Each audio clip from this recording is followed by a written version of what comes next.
এখানে নাকি সব বাংলাদেশ হয়ে গেছে। কোথা থেকে হলো? 1947 সালে স্বাধীনতা আন্দোলনের পর যখন দেশ ভাগ হয়েছিল, আপনারা কি করেছিলেন?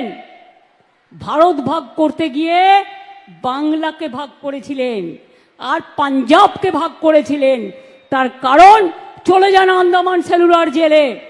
আমি রেপ্লিকা তুলে নিয়ে এসেছি আলিপুর মিউজিয়ামে। ওখানে যদি সংখ্যাটা দেখেন, দেখবেন 700-র ওপর বাঙালি অ্যারেস্ট ছিল যারা স্বাধীনতা আন্দোলন করেছিল। প্রায় 90%। আর 10% ছিল পাঞ্জাবিরা। ওরা জানতো বাংলাকে ওরা শায়েস্তা করতে পারবে না, বাংলার শক্তির কাছে পারবে না। তাই ওরা কি করেছিল? বাংলাটাকে ভাগ করে দিয়েছিল আর পাঞ্জাবটাকে ভাগ করে দিয়েছিল। পাকিস্তানেও একটা পাঞ্জাব আছে, জেনে রাখবেন। কই সে কথা তো বলো না। তাহলে আমাদের পাশে বাংলাদেশ তো আমরা তৈরি করিনি, তোমরা করেছো, তোমাদের প্রপিতামহরা করেছো। আমাদের ভাষা যদি এক হয়, আমরা কি করতে পারি? আমরা কি করতে পারি?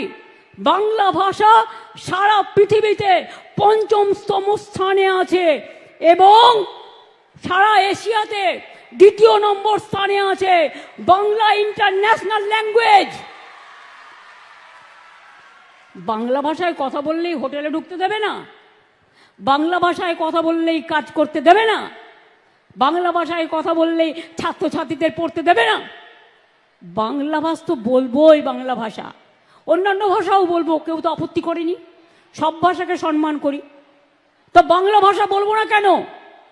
তোমাদের মাথায় কি মগধের মরুভূমি আছে? ওদের মাথায় হচ্ছে মগধে মরুভূমি আছে। ওটা হ্যাঁ বলে না, শুধু না বলে। বাংলাকে সহ্যই করতে পারে না। বাংলা দেখলেই তরবর করে জ্বলে, দেখলেই গা জ্বলে আর হিংসায় লুচির মতো ফোলে বাংলাকে দেখলেই। আরে বাংলা ভাষায় রবীন্দ্রনাথ ঠাকুর কোন ভাষায় কথা বলেছেন?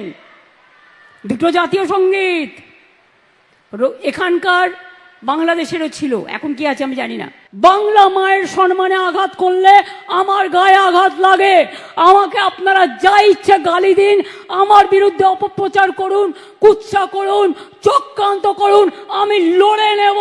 আমার বুকের পাটা আছে, জেনে রাখুন।